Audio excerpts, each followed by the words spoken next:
Peace be with you. As we celebrate today the Solemnity for All Saints Day, we're celebrating basically all the believers who are in heaven, but especially we celebrate those unknown saints or uncanonized saints. So, the canonized saints, they already have their feast day, all throughout the year. So today is really a special emphasis for all those saints that are not canonized, that we really don't know who they are. They didn't go through official process or something, but we know they're in heaven. There's countless in heaven. One of the traditions of the day is any relics that a church has, they would pull them out, place them on a table in front of the altar, and then allow some time for veneration after the Mass. So we've got our relics here. Whether you knew we had relics or not, we had a couple. We just throw them off to the side, They're always hiding by the holy oils over there.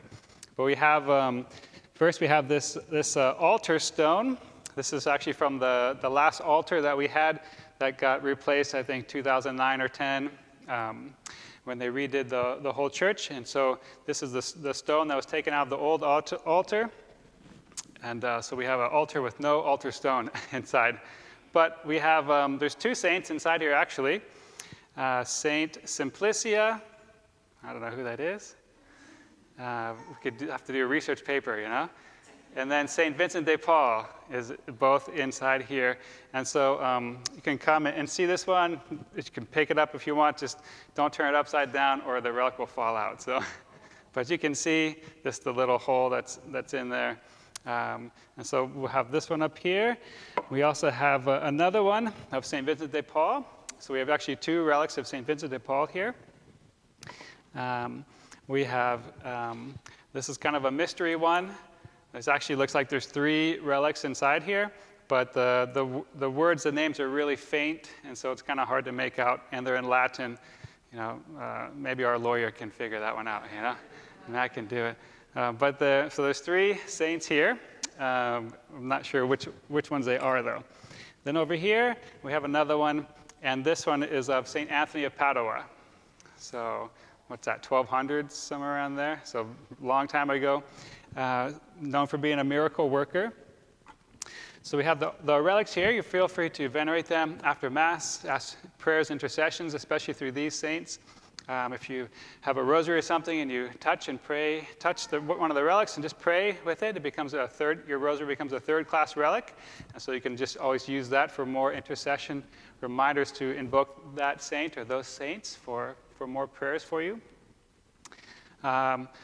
We got those, that tradition of relics. I was trying to explain relics to the kids today at school, Boy, that was rough, Yeah, they die, they check them out. If they're still there after 40 years, they cut off the arm, break up in little pieces, spread it all around. And I said, weird, huh? I said, yeah. I said, but somehow it works, their prayers work, so we keep doing it, and they say, they went, okay. And then somebody asked a good question. They said, do we have any relics of Jesus? Any relics of Jesus? And I said, well, no, because what happened to his body, right? Oh, yeah, he ascended into heaven, yeah. And then one of them set me straight, He said, well, what about his blood? Because he shed a lot of blood. Did anybody save his blood, before he ascended into heaven? I said, well, it's possible it's some of his blood on the relics of the true cross that are out there. And I told them, we know with a true cross, if it's an authentic true cross relic, we know it's true, it's real, because exorcists have told us stories how demons have, even when the true cross was hidden, and they didn't bring out any of the relics, the demons would call it out and say, I hate that wood that you have right there. And they just curse it, And so we know even though it was found later, there's something to that those true cross relics out there. So it was interesting, trying to.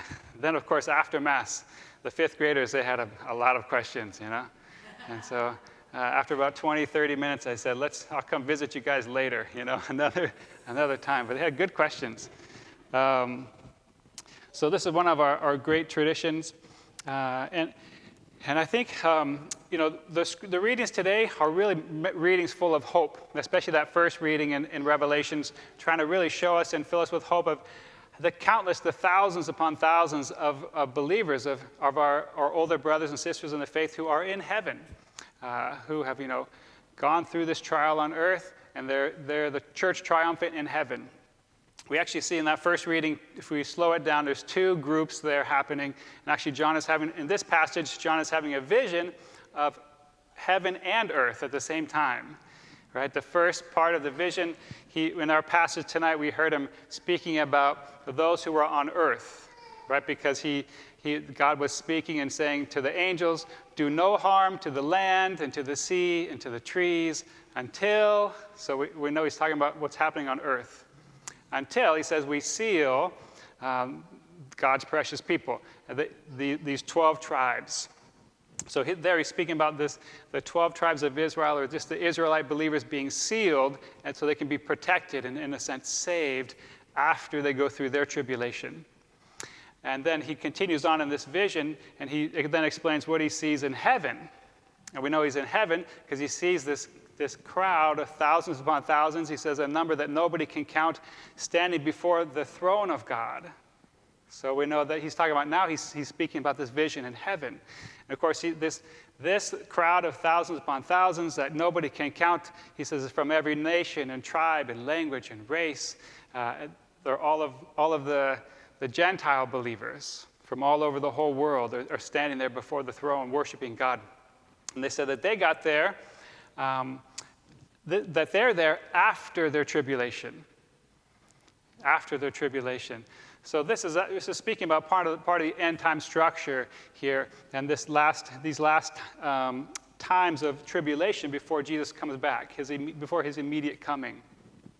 It shows us that Christians, whoever's alive at that point, will have to go through a tribulation. There's going to be no pre-rapture tribulation. You're going to have to suffer. That's what he says right there. These guys went through it and they made it. That's why Jesus says, whoever perseveres to the end will be saved. But we're filled with great hope because we have countless number who persevere to the end with God's grace and are saved. We know then after the Christian persecution comes the Jewish persecution. That's those are the groups from the 12 tribes that will be sealed. They're still on earth going through their tribulation. And then they will be saved after they go through however long period that is. So who knows if we're going to be around at that time or not, Maybe. But the good news is salvation. Salvation. This is a passage for us full of hope that these countless number of people have made it to the end. As difficult as it was, even the last days, going through the last tribulation before Christ comes, they made it. They made it. And in a sense, where our older brothers and sisters are right now in heaven, where they are, that's where we want to be. That's our goal. That's what we're striving towards. And so we celebrate them today as the church triumphant. They made it. And in a sense, they celebrate us right now and are cheering us on as our support, our family support, saying, come on, if we made it, you can make it, huh? And we have to look at it that way in a sense of, just as we support each other on earth like this, so when we continue on to heaven on the other side, we'll continue supporting our family, until all of us are there, until nobody's left behind. And so that's a great message of hope that the scriptures give us today, especially in that first reading that John's trying to give. One of the practical things that can help us along the way then, that we see that if this great crowd, this great cloud of witnesses is already in heaven, waiting for us, cheering us on, supporting us with their prayers and really whatever work God has them do.